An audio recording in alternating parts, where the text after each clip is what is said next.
Excellencies,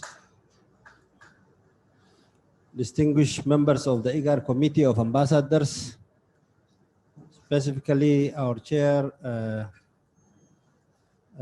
Committee of Ambassadors, Ambassador of the Republic of Sudan, Ambassador Hamza, my brothers and sisters, members of IGAD family, fellow citizens from IGAD region, my colleagues here, and the entire employees of IGAD, ladies and gentlemen.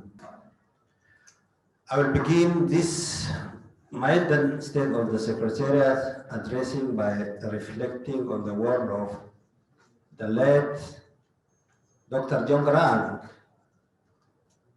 the founding father of our youngest member state, South Sudan. One time he said, Africans must unite not as a continent, but as a nation. Therein lies our collective survivals as a people. In these fragile times that we are living in, Dr. Garang's sentiment can be applied not just to Africa, but the entire world. You will agree with me when I say that 2020 has been a very challenging year. It has tested our resolve, it has strained our systems, it has taxed our resources. But it has not sapped our strengths and it has not shaken our confidence. In spite of numerous challenges we have faced as individuals, as a nation and as a region, I am pleased to say, my brothers and sisters, colleagues, that the state of IGAD and the member states is still strong. Together, we started the year on a high note and with the self-assurance that 2020 will be a watershed year for IGAD. We were poised to undertake major institutional reforms that would revitalize our organization to better serve the citizens of our region. We rolled up our sleeves and geared up to tackle the challenges of yesteryear. But it was not be 1 month in the new year. Our world was struck by the shock of the coronavirus pandemic. We watched with mounting concern as it tore its way from China to Europe, the American, and indeed the rest of the world, sweeping away the most vulnerable of us in its path.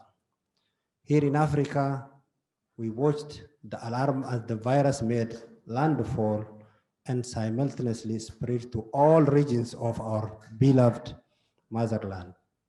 In IGAD, we recorded our first case in the final days of February this year. By closing, observing what we saw happening in the rest of the world, we know that things would never be the same again. Over 250,000 of our people have fallen victim to this virus in our region. It has claimed the lives of almost 5,000 of our fellow citizens. I want us all to take a moment to honor the memory of all those who have been taken away from us by this pandemic and mourn together with the families and friends who have lost the loved ones. Above all, let us pay tribute to our courageous healthcare workers who have fought bravely on our behalf against this unseen enemy. Some of them have paid the ultimate price to keep us safe. This sacrifice is a testament to the strength of our human spirit. We showed this by our defense in the face of overwhelming odds, our resistance to giving up in the face of tremendous challenges, and our refusal to give in to disappear. Instead of surrendering, we have in IGAD, and in fact, all over the world, joined hands to support our brothers and sisters on the front lines. Through the visionary and the leadership of our chair, His Excellency Abdullah Hamdok of Sudan, IGAD rapidly responded within 14 days of the first reported case to quickly convene the virtual emergency summit of heads of state and governments on 13th of March 2020. This meeting has first of its kind anywhere in the world to address the crisis that was upon us. The virtual summit was an IGAD innovation that capitalized on the power of technology to overcome not only the obstacles that the coronavirus had placed in our mobility, but the restrictions it placed on our power to make decisions and limitations it put on our capacity to take responsive action. IGAD led the way in formulating the first regional emergency response strategy to COVID-19 in support of our member states, safeguarded the lives and livelihood of our people. I have spoken at length about this virus because it is the biggest external threat that we have faced collectively as humankind since the end of the Second World War. But there have been many other localized threats that have struck our region at the same time as coronavirus. The successive invasions of desert locusts this year have been the biggest and the most intense we have witnessed in the last 25 years.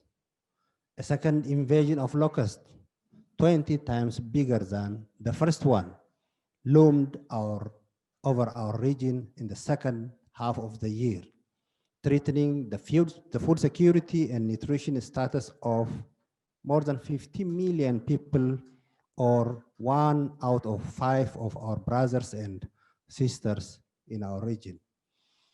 They say that when it rains, it pours. To compound this set of challenges that we were already grappling with, our region was subjected to widespread flooding from March to September this year. Over 2.4 million of our people were affected, including 700,000 who were displaced and over 1,000 who lost their lives. The flood destroyed crops in the field and damaged critical infrastructure that supports agricultural production, further worsening the already precarious food security status of our region. These floods signal the wider ecological challenges facing our region and are a clear indicator that a climate change is real and it is here with us. Data from our Climate Monitoring Center conclusively showed that over the last 30 years, the IGAD region is getting hotter. Parts of it are also getting drier and underground prolonged drought. This is a paradox considering we are also experiencing increased rainfall and flooding. Nevertheless, the numbers do not lie. Average temperatures in our region have gone up as much as 3 degrees Celsius. This is significant considering that global temperatures are rising only by half of this amount. In other words, the IGAD region is getting hotter twice as fast when compared to the rest of the world. Rainfall patterns are also increasingly unprecedented. Undergoing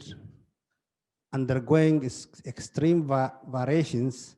One hand, we have selected areas experiencing persistent flooding.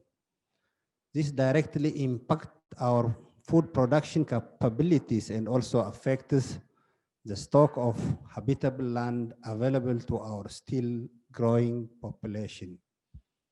These challenges have aggravated our pre-existing vulnerabilities. In addition to food insecurity and ecological fragility, the peace and security situation in IGAD has remained fluid. We have seen peace dividends in selected parts of the region become offset by emerging challenges to security and stability in our parts of our region. Taken together, these basket threats constitute the fundamental drivers of involuntary and unregulated migration as our people seek to move in search of safety, security, and better economic opportunities. And yet, these dark clouds have come with a silver lining.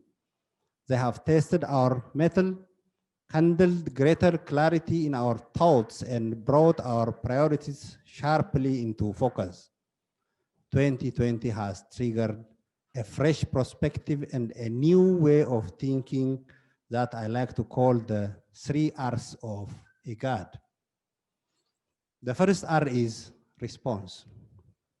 As I have outlined exhaustively in the opening section of this address, IGAD has demonstrated capacity to react to multiple crises. Regardless of our litany of challenges that have relentlessly assailed our region, IGAD has continuously exhibited calm and restraint in a world grappled by pandemic. We have stood steadfast in the belief that multilateral action is the best response to these threats that know no borders. Our coronavirus response strategy is built on empathy, prioritizing the most vulnerable members of our society in 7 cross borders, 14 refugee camps and IDP settlements, and 11 migrant recipient centers. It is also funded on sympathy as evidenced by the collective sacrifice we all made to raise $700,000 from our own personal contribution. This support went directly to our member states to purchase personal protective equipment for our brothers and sisters who do not have ready access to national health system. I want to take this opportunity again to thank each and every member staff who made this contribution, whatever, however big or small. It was a major solidarity, show of solidarity for all of us to our citizens. And it is not about how much we gave as individuals, but how big a difference we have made as a family for our people and humanity as a whole. IGAD has not been alone in this struggle. In spite of our member states and the people of the region fighting this pandemic day and night, mobilizing all resources and mobilizing all necessary materials, our partners were with us. The European Union has remained our most steadfast friend and was the first to commit 60 million euros in support of our regional response strategy. I also recognize the $9.5 million from African Development Bank to support IGAD and the East African community, as well as generosity of Sweden, Turkey, and all other partners who cast a vote of confidence in our response strategy through financial and material support. This support has made it possible for us to procure 3.5 million surgical masks, gloves, and test kits, as well as 8 mobile laboratories and 24 ambulances. So far, we have ramped up our testing capacity with over 3.2 million tests carried out and more continuing every day. We remain thankful that our region has been spared the worst of the virus pandemic so far. Now, as the world prepares to commence the vaccination of humanity against this disease, IGAD should not be left behind. I am calling upon our technical leads in health to ensure that we are positioned to position and prepare to supplement the efforts of our member states to protect the over 250 million citizens of our region against contracting this disease in future. IGAD came together to put up a united front to battle against this global pandemic. Our concerted rebellion against the coronavirus is evidence that the state of IGAD is still very strong, and is the future evidence that our partners have been convincingly persuaded by our unveiled approach. Support has also pouring in our desert locust response that IGAD is carrying out in conjunction with the Food and Agriculture Organization of the United Nations and the Desert Locust Control Organizations of East Africa and the Commission for Controlling the Desert Locust in Near East and Horn of Africa and other partners like the World Bank. Among the friends of IGAD, the World Bank committed $500 million. The European Union, on its part, committed 57 million euros, and USAID provided more than $24 million to underwrite the cost of locust control actions. This funding helped to intensify ground control operations in a big way. At the beginning, we only had 7 aircraft available to spray and repel the first wave of locusts. With the support of our partners, operational capacity doubled into 13 aircraft, including 2 helicopters designated to Somalia. This intervention was instrumental in retarding the progress of the first wave of locusts and impeding the much feared second invasion. As a result, over 1.5 million metric tons of food crops was protected from these pests, effectively improving the food security status of 9.9 million people and defending the rangelands for livestock of 687,000 pastoralists and householders. IGAD's priorities are of response remains peace and security. Your Excellencies, my colleagues, here IGAD acted swiftly in response to all of the aforementioned challenges, precisely because of the threat that they pose to peace and security. And we did this even with the additional handicap of travel restrictions. We have witnessed significant progress in the peace and security landscape of our region. The peace process in the Republic of South Sudan continues to make steady progress. This is notwithstanding the travel restrictions that curtailed efforts of diplomacy and mediation, peacekeeping, and monitoring of the agreement. IGAD played an instrumental role in mediation proceeding the formation of revitalized transitional government of national unity on the 22nd of February this year. IGAD engaged in shuttle diplomacy to get the parties to agree on responsibility sharing at the state and local government level. IGAD also advocated for the engagement of non-signatories parties to the peace agreement with some degree of success. As we speak, the latest round of talks with the South Sudan Opposition Movement Alliances, that is SOMA, on observing to cessation of hostilities agreement are continuing the discussion in Rome.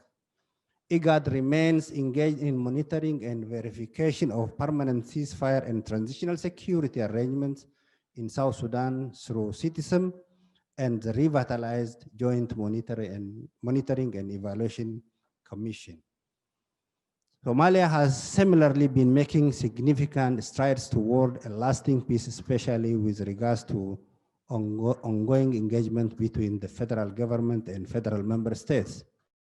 Historic talks were also held between Somalia and Somaliland in June of this year, which is patroned by President of Djibouti, and as well as Prime Minister of Ethiopia. In addition, the process of fully reconstituting and capacitating the National Security Force of Somalia to neutralize the threat posed by terrorist and extremist groups is on track. Al-Shabaab and Daesh are regrouping under the cover of the coronavirus crisis. As a consequence, we must remain vigilant that they do not build the momentum to recruit young people and expand their ranks. These groups pose a grave threat to the security of the international recommended transit corridor. Your Excellencies, my colleagues, although piracy in the Red Sea and Gulf Aden has reduced dramatically from peak levels in 2008, the economic impact of COVID-19 and rising youth unemployment may lead to a rise in the flow of illicit arms, contraband goods, and illegal migration. IGAD is working to counter the recruitment of young people into violent extremism at the grassroots level and at the policy levels. We are working tirelessly through the Red Sea Task Force to arrive a mutually agreed upon IGAD GCC position in the Red Sea and Gulf of Aden. We are continuously working in transnational crime, in terrorism, and other peace and security areas. We also continue to lobby for debt relief that will unlock additional resources for our member states to effectively respond to the challenges affecting us. Early successes have been recorded on this forum with the irrevocable reduction by 89% of the debt owned by Somalia in March this year by the IMF. Similarly, Sudan has benefited from the international effort led by the European Union, Germany, and the United Nations, in which IGAD is also part of that, to mobilize strong political and material support for the ongoing transition, which raised 1.8 billion US dollars in June this year. Another critical milestone was reached 2 months ago when Sudan was removed from list of countries that are state sponsors of terrorism. This has removed one of the biggest obstacles to debt relief, of course, bringing back one of a key member of ours to the international club again fully.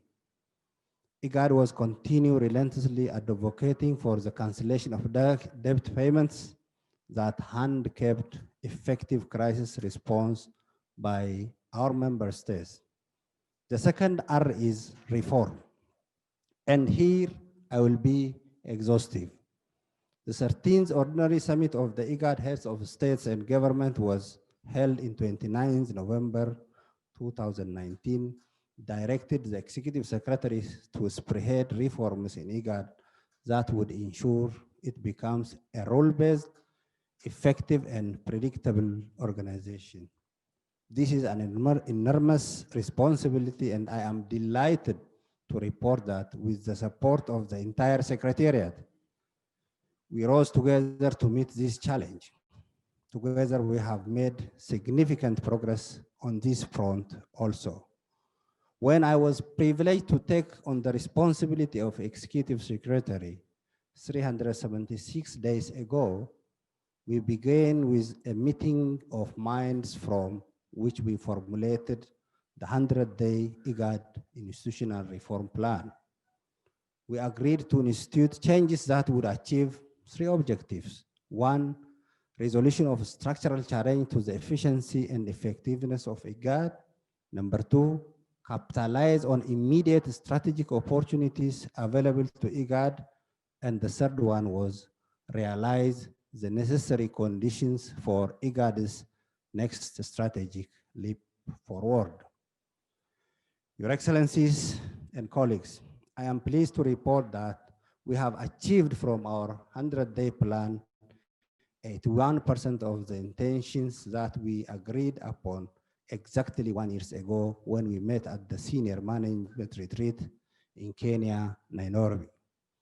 Out of 57 reform tasks that we set for ourselves, 46 have been completed. And of the 11 reform tasks that remain to be completed, 5 are subject to decision of IGAD policy organs. 2 are in the hand of external agencies, and 4 are ongoing with the IGAD Secretariat. I have been privileged to present our 100-day reform plan and the preliminary achievement to the various partners, and in particular policy organs of IGAD, most notably the distinguished committee of ambassadors with whom we held a meeting in June of this year. We also committed to improve internal coordination, implementation, monitoring, and reporting on achievements. I have observed significant progress in this area. We have institutionalized weekly consultations at the level of senior management. We have also inculcated a culture of consistent reporting that has taken root among our 571 staff members in the 47 projects we are currently implementing. Excellencies and my colleagues, I am delighted to introduce this annual address as an essential part of our regular reporting to the Secretariat and policy organs of IGAD. This objective is driven by an aggressive digitalization strategy that is already improving how we are communicating, collaborate, and coordinate the work we carry out on behalf of member states. Our intention is to become a paperless organization in very important areas that operate with the same international standards that are used by our sister agencies in the global arena. So far, 11 out of 12 of the tasks set for digitalization RIM in the first phase of reform have been completed. Supporting this software component is the necessary human capacity. I recently appointed experienced staff members to head up the coordination of IGAD activities in each of our member states. I will be holding an induction, orientation, and planning meeting with this team 48 hours from now to chair the course of 2021. Progress notwithstanding, there is much that needs to improve in all areas that I have talked.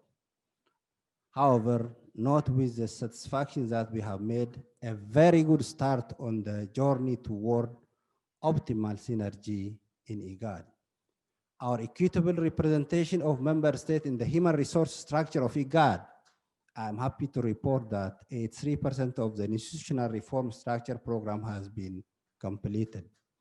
A full HR audit has been conducted to determine the progressive readjustment that will have to be made in order to establish fair representation of member states in the staff structure. Furthermore, the structure of the organization has been reviewed and updated based on the feedback received from member states and the needs and realities of the ground on the ground, and is ready to be subjected to the approval of the IGAD Council of Ministers. The Secretariat has recorded exemplary results in resource mobilization. We had set a modest target of mobilizing 50% of the areas with our member states.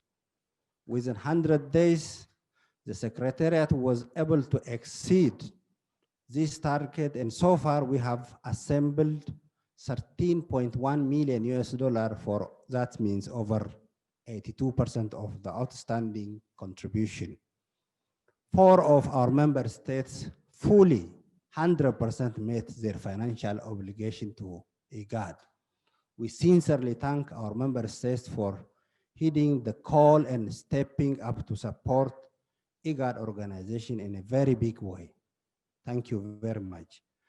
At the programmatic level, the Secretariat has been proactively developing new interventions that respond to challenges best to our region.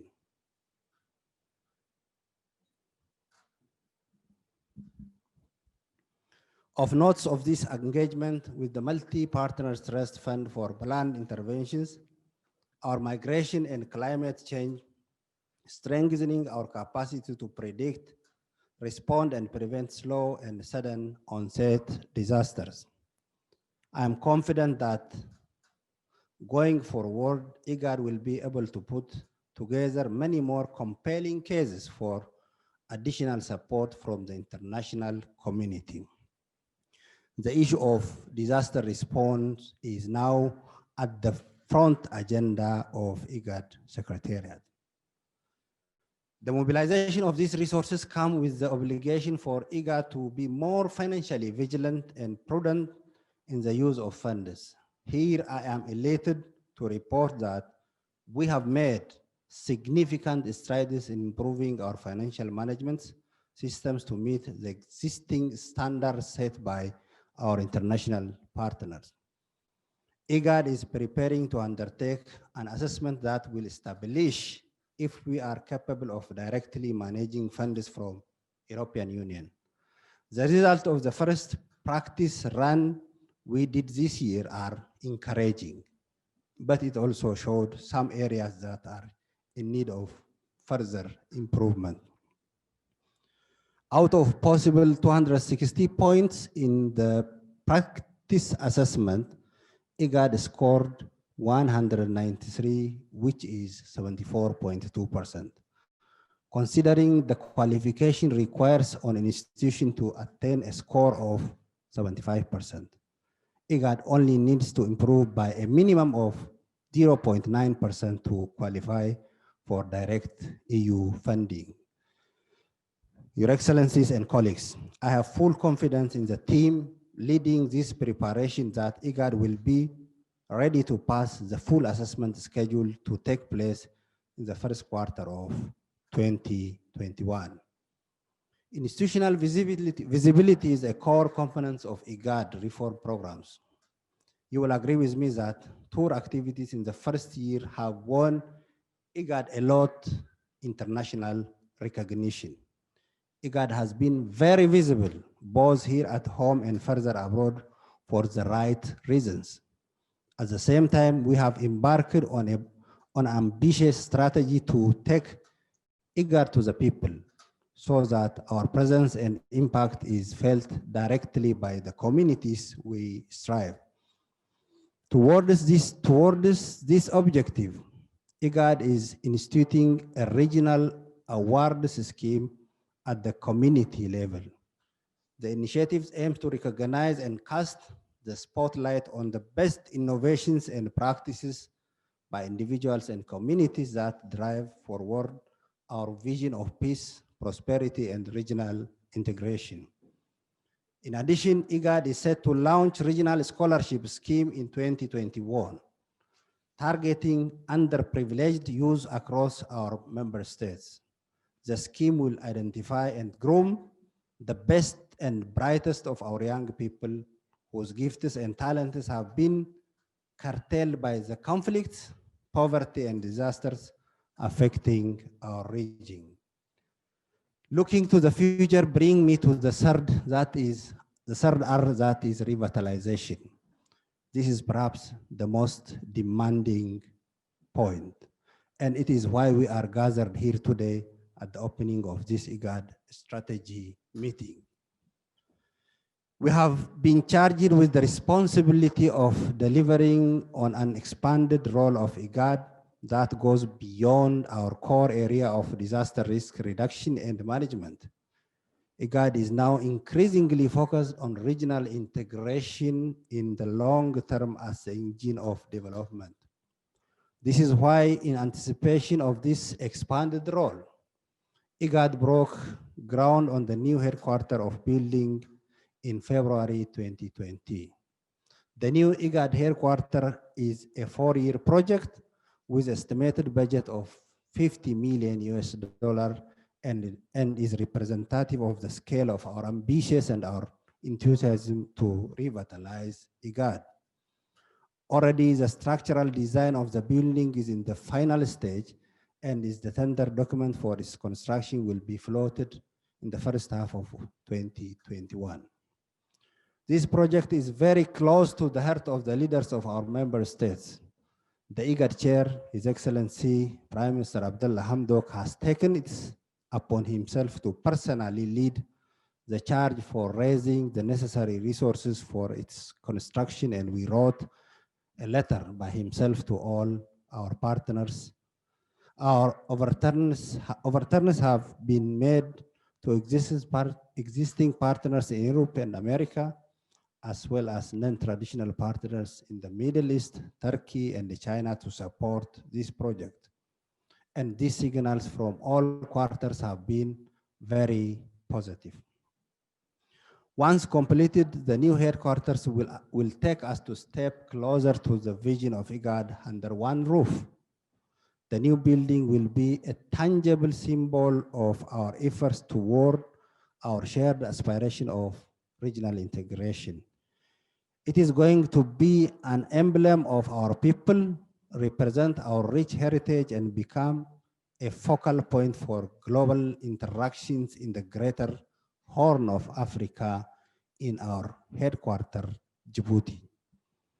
Still within the revitalization agenda, in addition to fundraising, the Secretariat has also been actively fundraising.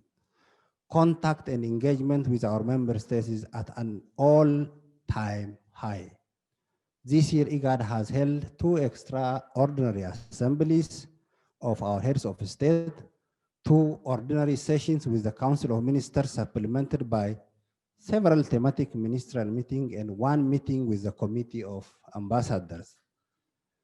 The net effect of constant dialogue with our leadership has been to accelerate the pace of decision making and sharpen policy directives for IGAD. 2021 promises an even deeper level of engagement with our policy organs. The Secretariat is planning to hold a meeting with the Committee of Ambassadors as one of its first orders of business in the first new year. Successive meetings with the Council of Ministers that will run up to assembling the heads of state in the first quarter of 2021 are in the pipeline. And should the COVID crisis diminish, this series of consultations will bring closer to outstanding agenda items and furthermore refine policy advisories for IGAD in the new year. Ties with the African Union, our mother organization, have never been stronger. I cannot count on my fingers the number of times the chairperson of the African Union commissioned His Excellency Musa Faki and I have shared different platforms to deliberate on solutions for the problems affecting our continent this year. Indeed, the African Union has commended IGAD for our proactive response to COVID-19 and modeled the continental response on our 4 C's of communication, coordination, collaboration, and compensation. My office has also been consistently engaging with the top leadership of the European Union at the breathtaking pace of at least 1 meeting a week. We have also mentioned a regular contact with other multilateral partners, namely the World Bank, African Development Bank, and the United Nations agencies, including the Special Envoy for Horn of Africa, UNECA, UNHCR, IOM, FAO, WFP, and ILO, and others. Furthermore, bilateral exchanges with Italy as a co-chair of the IGAD Partners Forum, Germany, the United States, Japan, and the UK have continued at a satisfactory pace. The response of non-traditional partners such as the Russian Federation, Turkey, Middle East, and Gulf cooperation countries has been especially heartwarming. The extent to which IGAD has built relationships with the civil society is too extensive to be articulated in this address.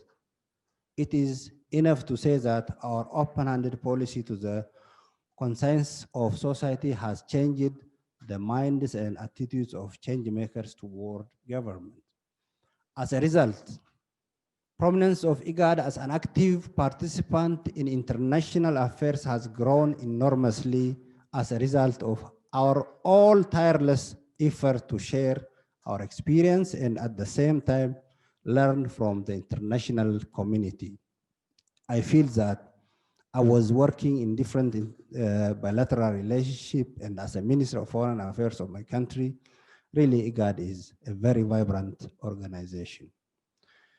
Regrettably, the plans that were in the pipeline to reach out to more potential partners were cut short by the advent of coronavirus pandemic. We have every intention of cementing this prospective relationship immediately the crisis is over and is safe for us to once more meet across a round table for discussions. Nevertheless, my colleagues, it was gratifying to hear our intentions to revitalize IGAD echoed and affirmed by the President of Ethiopia, Her Excellency Sahle-Work Zewde, during her official visit to the IGAD headquarters last week. In sum, ladies and gentlemen, my colleagues, dear ambassadors, it is my privilege to report that the state of IGAD relations in the Brotherhood of Nations is now stronger than ever. Now, as I come to end of this comprehensive annual address, I want to underscore the importance of the context in which it has been delivered. The IGAD Secretariat has gathered here to conclude the strategic planning process and chart the future of IGAD for the next 5 years.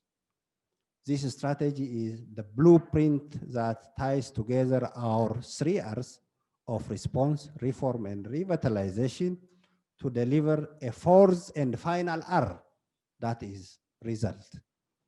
Our legacy shall be measured against our achievements, not just our efforts. For it is not enough that we try and improve our regional integration effort. We have no choice but to succeed to making a tangible difference for our people and for our region. And we are forefront to be making this attempt within a larger continental and global initiatives that will complement our own efforts.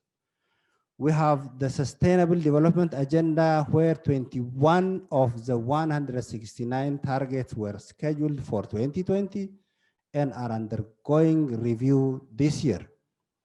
We also have African Union Agenda of 2063, within which the continental free trade area is meant to be rolled out. 2030 will therefore be a watershed year for us, all of us, to period for realizing the SDGs matures and the African Union agenda nears to midpoint. It is within this framework of thought that we are challenging ourselves to think further forward than ever before.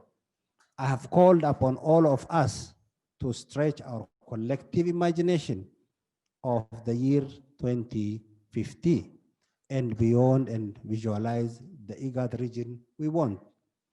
We are planning beyond our own time in office and setting the foundation for the future generations that will take the helm of IGAD long after we have yielded our responsibilities. As we finalize our strategy for the next 5 years from 2021 to 2025, we shall plan with this in mind. However, the strategic plan is not an end by itself. It is one of the many steps that we shall take towards 2050 and beyond, with which high expectation riding on it.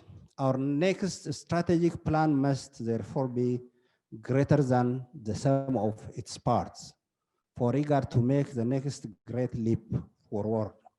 Our strategy is the vehicle that shall pull IGAD together to capitalize on our strength that comes with diversity. It will determine how we shall collectively endeavor to overcome the multiple adversities that pose a hazard to our future development. What was true in 1986 when IGAD was founded has once again been proven to be true in 2020. When the situation is at its worst, IGAD races to be at its best. When we were surrounded by crisis after a crisis after a crisis, we at IGAD took that opportunity to revitalize our sense of purpose. IGAD has remained the beacon of multilateralism and collective action in worlds that was retreating into isolationism and unilateralism. We called upon the combined strengths of our member states and our leaders and loyal partners and new friends. Slowly but surely, we can see that the tide is turning. We remain ready to do our parts in putting our words, our continent and our region on the path to recovery, sustainable growth and transformative development. The IGAD Secretariat continue to count on the full political and material support of our member states. It is only with your backing that the Secretariat is able to maintain its indispensable and further assert your sovereignty in the international community. To the staff of the Secretariat and to my colleagues, I close this inaugural address with a call for all of us to better exercise the coordination for which the world has come to admire IGAD. Let us avoid the mistakes of other organizations and our own mistakes that have many talented people working alone to do ordinary things. It is better for IGAD to have many ordinary people working together to do extraordinary things. Let us all bear in mind that talent alone may win 1 or 2 games, but teamwork inevitably wins the entire competition. For us all at the Secretariat, let us move.